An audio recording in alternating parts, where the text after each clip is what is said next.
Hey, how's it going everybody? My name's Tony and I want to help you learn how to design t-shirts and other things even if you have zero design experience. When you run your own shop and print your own items, a lot of times you need to try different products just to see if people are interested and if you can make a little bit more money. Today we have one of those new items. This is a beanie from Silky Socks.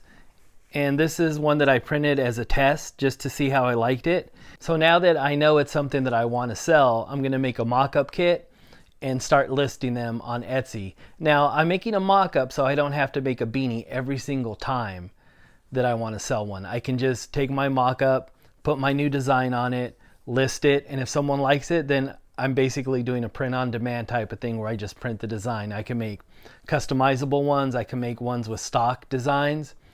And what I'm going to do here is I'm going to take a blank beanie, which comes like this, they're white. I'm going to take some photos of it.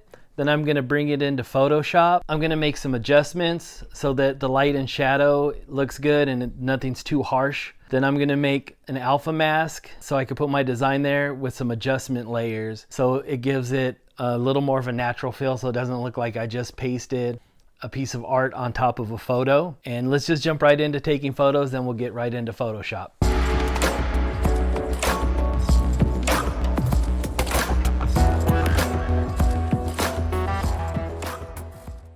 When I'm taking photos, I usually like to try a variety of different things, different backgrounds, just to see if I like any one thing more than the others. In the end, I usually know that I'm probably just going to remove the background completely so I can add a solid color or a different graphic from somewhere else. But it's nice to have the options while you're taking the pictures just in case. And it never really hurts to have a bunch of variety and a bunch of options. I took my pictures with a few different backgrounds.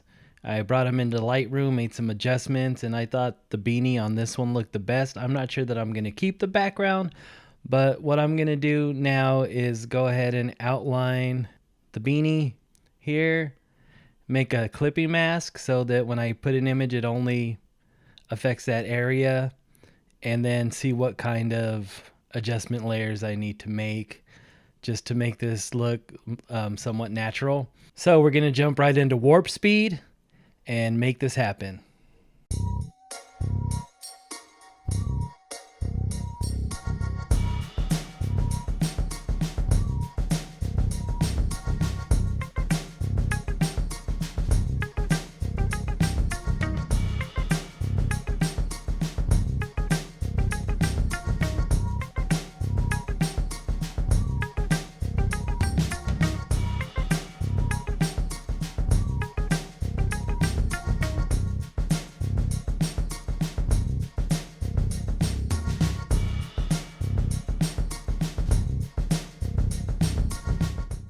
So now we have our mock-up ready to go. This is the original picture with the original background. I isolated just the hat here. I added a shadow and I can add my own background. I can use a solid color here like this. I can adjust this to any color, or I can drop in a background from a photo. And here I have a multiply layer with the artwork on it. So here I can change this to anything. I can just make this a color if I wanted, and it would show me all of the wrinkles and seams as if it were printed on an actual beanie. I could probably go in and soften up the shadow a little bit, which I probably will do right now. But all in all, it's a pretty good mock-up for selling things. When I sell these as digital, I'm going to have to add something up here that says this is a digital item. Just so on Etsy, a lot of times if you're selling digital products, printables, people will buy it thinking they're getting a physical product. Thank you for watching. I have a Facebook group linked in the description. Please join, ask any questions that you have about designing t-shirts or selling things or anything else. Please keep on designing, and I hope to see you on the next one.